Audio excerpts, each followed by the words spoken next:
Greetings, and welcome back to the No Channel. This is Bernadette Johnson. I'm also known as Kazaya or Kizzy, and today I'm coming to you with another video titled The Conspiracy to Suppress the Black Woman's Feminine. Now, you see the poster of Tyler Perry's latest movie, Straw, on the screen.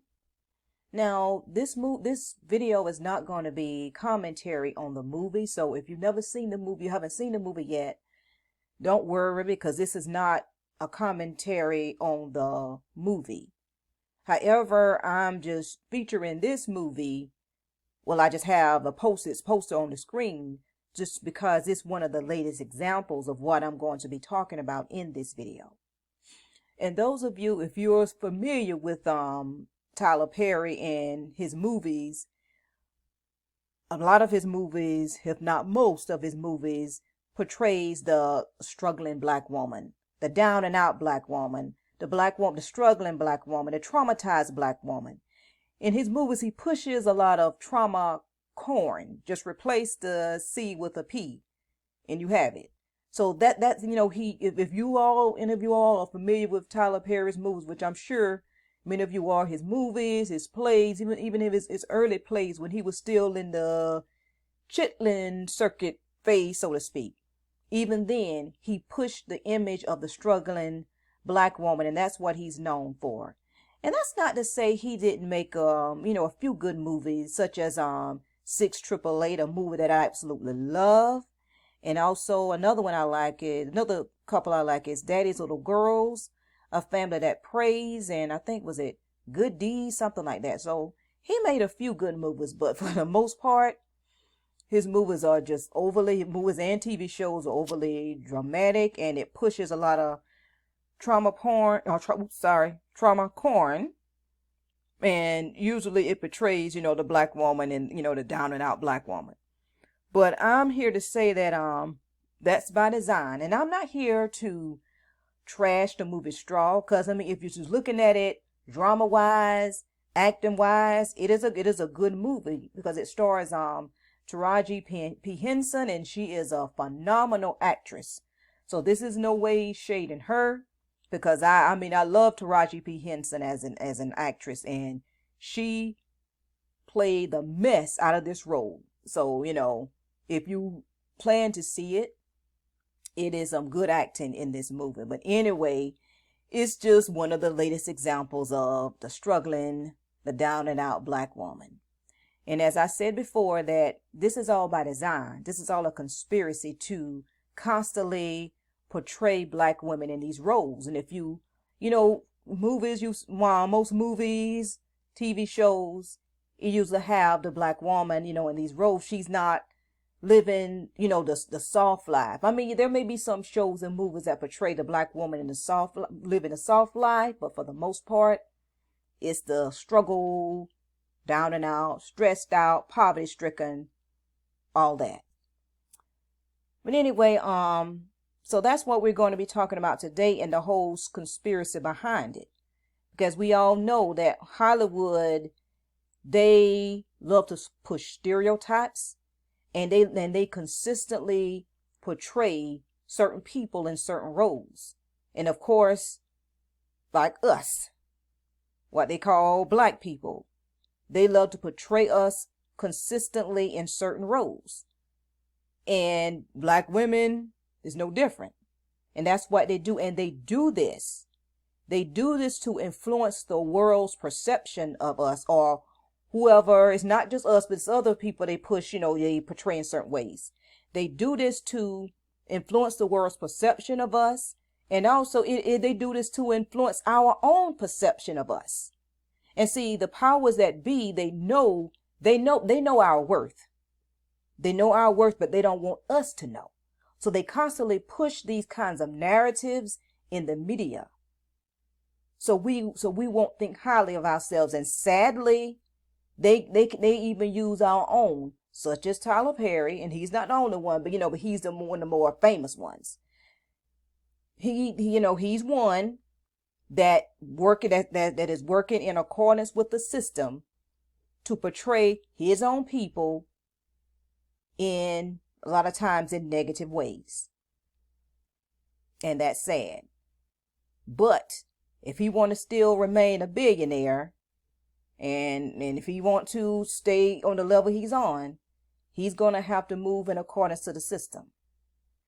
And if you was all watching the news, that Tyler Perry is in the news, is some kind of scandal allegations that came out on him. But he's probably, might be getting a little bit of a break since this whole thing is happening with Iran, the United States attacking Iran. So maybe, some of the heat is getting taken off him. Some of the attention is being taken off him. So that might be a welcome distraction for him.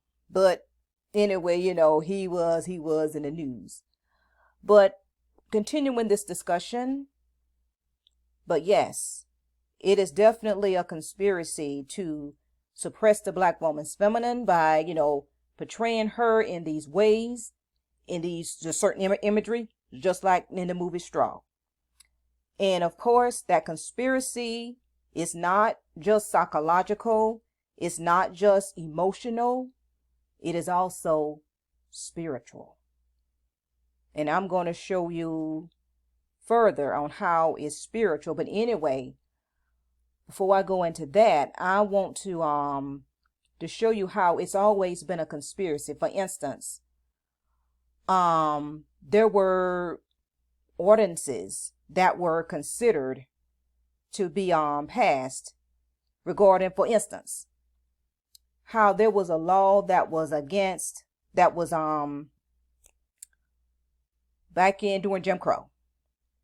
There was a law made to arrest black men that they saw idling. They would charge them with vagrancy. So a black man had to be on a job. He had to be working. If he was hanging around town idling, they had rights to arrest him and put him to work on some farm.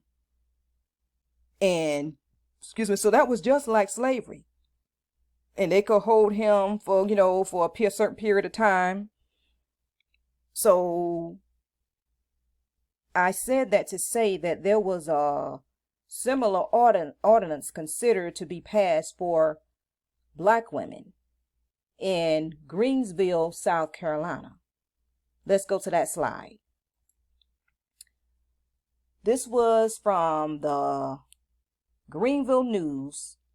This was October 1918. And this city ordinance was to be passed that required black women to be put to work, Negro women. This would discourage black women. It didn't say, okay, well, single black women or married black women. No, it was black women, period.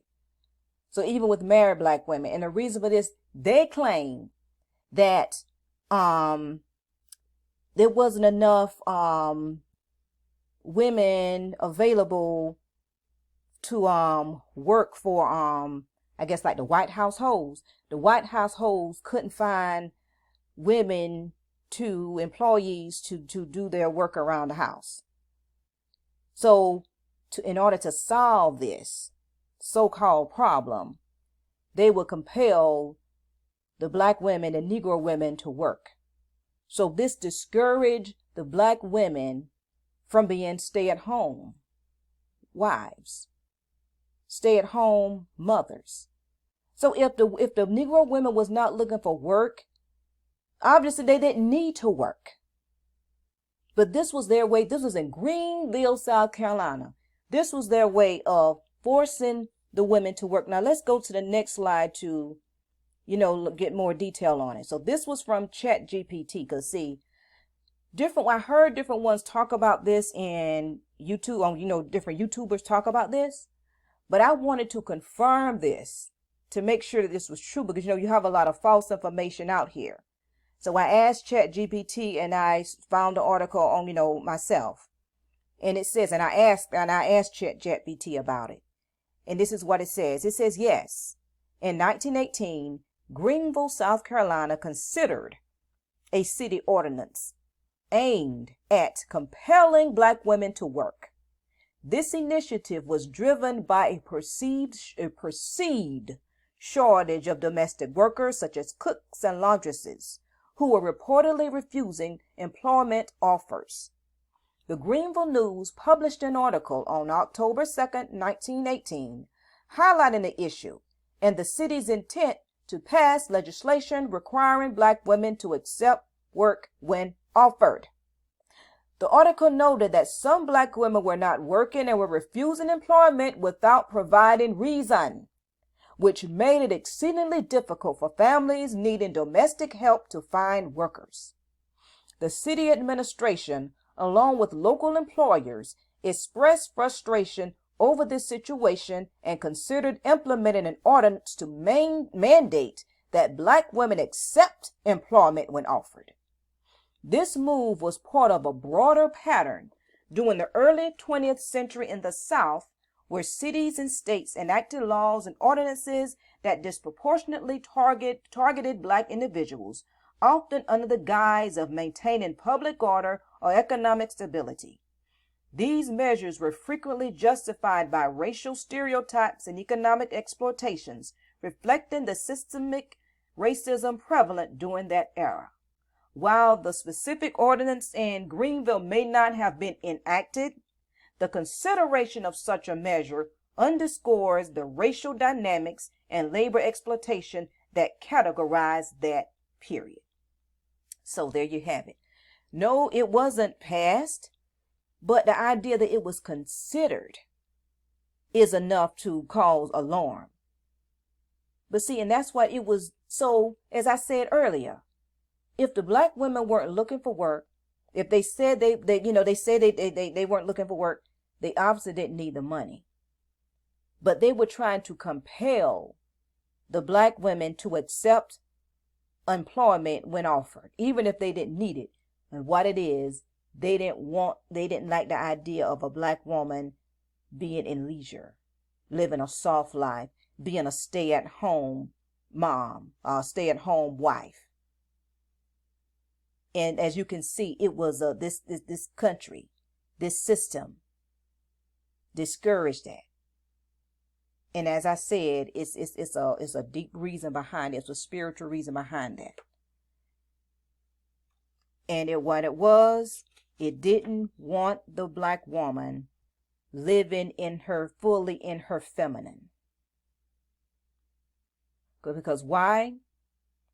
It didn't want the Black woman living in her feminine because more of her, femininity character, she could thrive more by living in her feminine.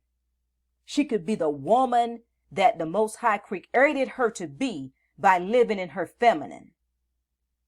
And to prevent that, they need the Black woman in a constant state of struggle, in a state of stress, in a state of poverty, pain, trauma, because that will undermine her femininity. Therefore, it would undermine her divine femininity. Because see, the Black woman is the original woman. And since she's the original woman, the divine feminine manifests more strongly in her. Now, I'm not saying that the divine feminine can't manifest in other women, that non-Black women. Of course it can. But the Black woman is the original woman. And therefore, it's going to manifest more strongly in her. And their way, in the system's way, the powers that be, they know this. Now, the higher ups, they know this. And they know what it takes to suppress that the Black woman's feminine, to suppress her divine feminine by keeping her in her masculine. Because, it's the masculine energy that, how can I say it? That's the, that ones that they dig it out of the mud, go-getters. That's not to say that women shouldn't be ambitious. I'm not saying that. But you know what I mean by when I say, how the masculine way. They're very competitive, They like to, maybe fight their way through, or they love, how can I say it? Sweat a little bit. It's a difference. That's not to say that the feminine energy, the feminine principle is lazy. No, she's not lazy, but she just moves differently than the masculine. The masculine is more aggressive, They put, they have to, they push more, They love that hard challenge. Whereas the feminine approaches things more differently. The feminine flows, so to speak. And next I'm going to show you, the characteristics of that feminine energy. And I did, like I said, I asked ChatGPT that question, confirming, whether or not this was true about the ordinance that they considered in Greenville, South Carolina. And so I did a Google AI search to learn more of the characteristics of the feminine energy. And as I said, the feminine principle moves differently from the masculine. And I said that the feminine flows. So I did a Google search. And here's what came up. Now, this is from the AI Google search. This is what it says about the feminine energy. Feminine energy, often likened to flowing water, is characterized by nurturing, intuitive, creative, and receptive qualities. It's about feeling, allowing, surrendering to the natural flow of life rather than constantly forcing outcomes. This energy embraces the present moment, adapts seamlessly, and trusts the process, much like water finding its way around obstacles. This is not saying, like I said, this is not saying that the feminine energy is lazy. She works, she moves, she works too. She finds her way. She has her challenges too. But she's like water. She flows around it. She moves differently. But if you're in a state of stress and struggle, pain and trauma, poverty, hardships, being down and out, you can't flow. Your feminine energy can't flow. It can't manifest because you're in that masculine. And as I said, this is by design. And even like just you just think about the system. For instance, like the constant, conspiracy to, like I said, to keep the black woman struggling and down and out. And even with our own people, like for instance, like the black man. You see a lot of black men. They don't even marry. A lot of them, they don't even marry black women. If he does marry a black woman, a lot of times she's a very light-skinned black woman. So even we, as black people, bind to that for the associating dark skin with poverty, with struggle. And a lot of times these men, their own mothers are black, real black, dark skin, maybe dark skin, but they don't desire a wife. A lot of men, black men who become successful, and not all successful black men. I'll say that. I'll make sure I say that. Not all successful black men, but too many of them, I'll put it that way. Too many of them associate black women with struggle, especially dark-skinned black women with struggle. And a lot of times they don't deem her as worthy of luxury, as worthy of the soft life. That's all a part of the conspiracy. And the spirit works against the divine feminine. The root of it is against the divine feminine. So let's keep on. Let's see what more that we have AI to say about the feminine principle. Okay, it goes on to say, nurturing, intuitive. Of course, we know the feminine principle is the nurturer, and intuition, a woman's intuition. We always heard that. The feminine energy is associated with care, compassion, and a deep connection to intuition and inner wisdom. And I have to say this too, even though black women, they struggle a lot, they endure hardships, but they still manage to be nurturers. They still manage to, care for others more so than themselves, But still they can't, their full feminine can't manifest if they're stressed out, if they have to play the role of the woman and the man. Let's keep on. Creative and expressive. It fuels creativity, imagination, and a desire to express emotions and ideas freely. Receptive and flowing.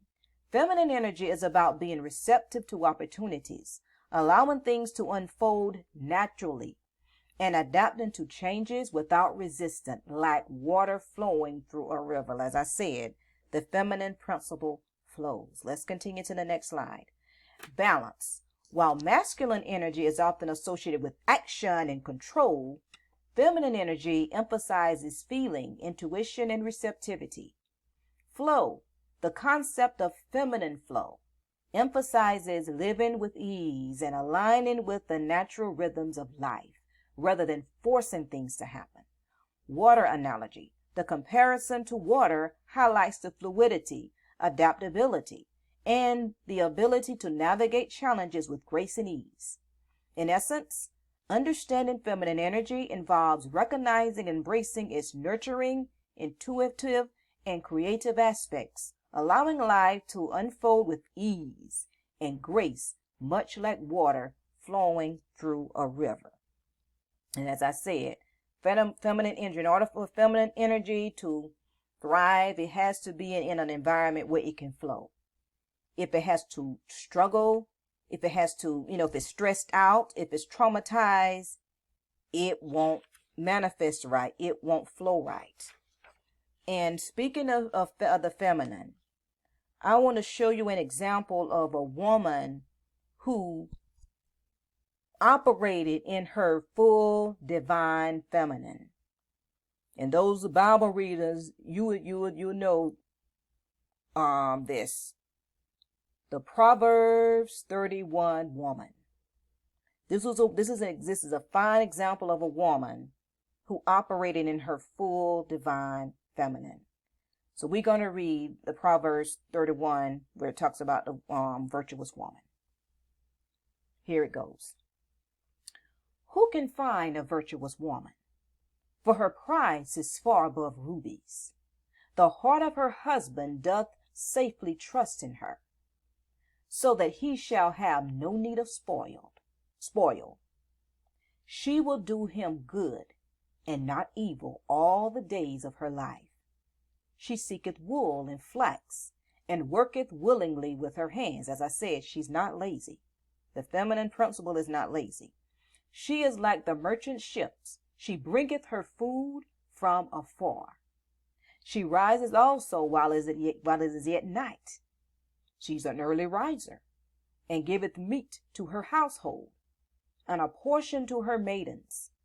She considereth the field and buyeth it, and with the fruits of her hands she planteth the vineyard. So see, she's a businesswoman also. She's considering buying land and then planting a vineyard.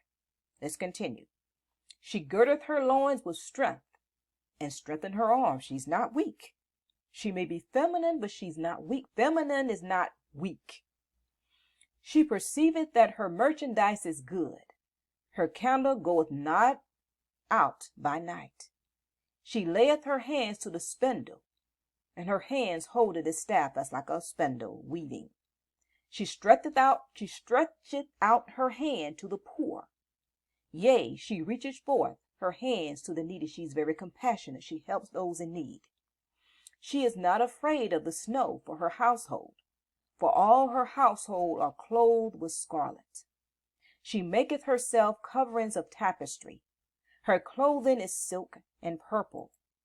Her husband is known in the gates when he sitteth among the elders of the land. She maketh fine linen and selleth it, and delivereth girdles unto the merchant. Strength and honor are her clothing, and she shall rejoice in time to come. She openeth her mouth with wisdom, and in her tongue is the law of kindness. She's a wise woman. She speaks wise words. She's not a mute, She speaketh with great wisdom. She looketh well to the ways of her household, and eateth not the bread of idleness. Like I said, she's not lazy. Her children rise up and call her blessed, her husband also, and he praiseth her. Many daughters have done virtuously, but thou excellest them all. Favor is deceitful, and beauty is vain. But a woman that feareth Yah, of the Lord, or Yahuwah, she shall be praised. Give her of the fruit of her hands, and let her own works praise her in her gates. So this Proverbs 31 woman. Like I said, a lot of you Bible readers are very familiar with the Proverbs 31 woman. So this is an example of a woman operating in her full divine feminine. As I said, she's not lazy. Feminine doesn't mean lazy. Feminine doesn't mean just sitting around idle and just not doing anything. No, being useless. No. She did her thing, and her husband did his thing, and she did her thing, and she supported him, and they did things, and you know what? It's not like she did all the work and he didn't do anything. It's not like he did all the work and she didn't do anything. They were a team. And something else I want to say. Now you have those who praise this Proverbs 31 woman. But something else I noticed about this Proverbs 31 woman. You have a lot of men say, well, they talk about these women, these rebellious women and things like that. They always say, well, you need to be like the Proverbs 31 woman. But there's something I noticed about this Proverbs 31 woman. Nowhere does it say that she was a submissive wife. Nowhere does it say that she was obedient to her husband. See, that's not what a virtuous woman is about. Because if that woman is virtuous, she and her husband is going to work together. It's not about one submitting and this and that, and one calling all the shots and one being obedient. It's not about that. As I said, they were a team. So if someone say, well, you need to be like the Proverbs 31 woman, you can say, well, there's no way, nowhere it says that the Proverbs 31 woman was submissive to her husband, that she obeyed her husband. It doesn't say that anywhere. But yet she was she was described as an ideal virtuous woman. And as it goes to show, being feminine is not about being submissive. It's not about being just, obedient. Of course, you be submissive and obedient to the Most High. But just being a lap dog, that's not what a virtuous woman is. That's not what femininity is. So I wasn't, this video, is not going to be it's not a long video. But anyway, I just wanted to, bring this message, this brief message, to show that, yes, there is a conspiracy to press the black woman's feminine, because, as I said, the black woman being the original woman, the divine feminine manifests more fully in her, and the powers that be is doing all it can to suppress her feminine by keeping her stressed and down and out and traumatized and poverty stricken and going through hardships. It is all by design. But yet there are ways that we as women, we can protect our feminine energy. And I did 2 videos on a while back. One of them was Lady Guard Your Wounds, or Lady Protect Your Wounds. And this is more so on, you have to be careful how you allow men access to your womb to soften your energy, because there are men out here that are energy vampires, and you have to protect, your energy. And then this other one I did on the gender paradigm shift and its impact on the man and woman relationships. Now, this is not so much about protecting your energy, but it's just showing more of like the masculine and feminine, characteristic. And the part, as I said, this is what it is. As I said, how the Proverbs 30 woman and her husband, they were a team. Well, this video paradigm shift that I did, that's more talk about how the man and woman, how they're to work together as a team, and how we're coming into this new age where the feminine is going to play more prominent role. This video is more about that and how the man and woman are going, are to operate during this divine shift. But anyway, that's all I have on this video, and I pray that you were blessed and edified by this word. And until next time, and thank you for watching, and please share this video, like and subscribe if you haven't subscribed to this channel. I'm trying to build up my subscribers, so please, share and like this video to help get me in the algorithm. But anyway, until next time, be blessed.